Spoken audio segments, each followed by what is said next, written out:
We're going to talk about Pakistan today, and then we get into a little of the other hotspots here, because there are things unfolding, and we have a reason to believe that there could be some movement, and you're really a key player in all of this. Now, first off, Pakistan, according to the White House, is developing these long-range missiles capable of hitting the U.S. Obviously, that's a huge concern, something the incoming administration will look at. We will get to some of your tweets in a moment, but how credible is this that Pakistan is doing this?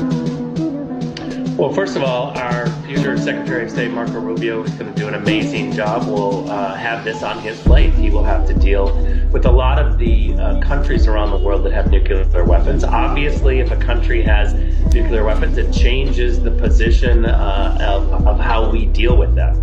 And so Pakistan is one of those countries that has nuclear weapons. We had a much better relationship with Pakistan during the Trump administration, when a guy named Imran Khan was the leader of Pakistan. And that's because Imran Khan was an outsider. He was a former cricket player. He was actually the captain of the Pakistani national cricket team. He wasn't a politician, and he spoke in very common sense language, and he and Donald Trump had a very good relationship. I actually believe that having people from the outside, non-politicians, common sense people, business people, are the ones that do best. I do too.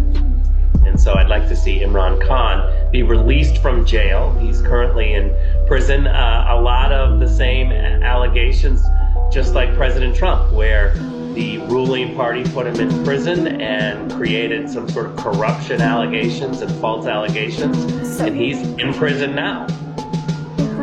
Imran Khan, you're right. In 2018 to 2022, he's helping with peace talks with the Taliban, with the Trump administration, trying to negotiate things. And then August 2023, they throw him in prison.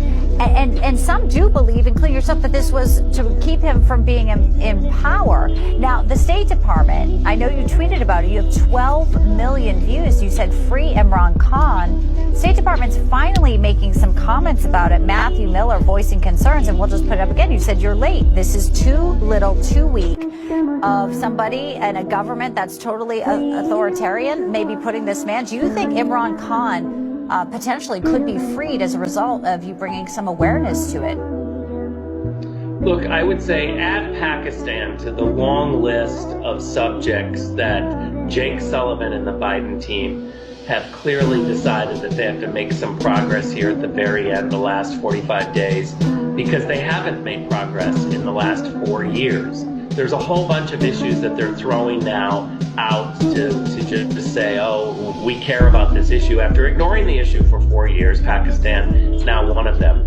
In a very weird statement that didn't have any common language whatsoever, nobody could really understand, the State Department said, basically we shouldn't be having these judicial processes the way that they have them in Pakistan. It was really an odd statement. What they really meant, what Matt Miller, the State Department spokesman, really meant was free Imran Khan.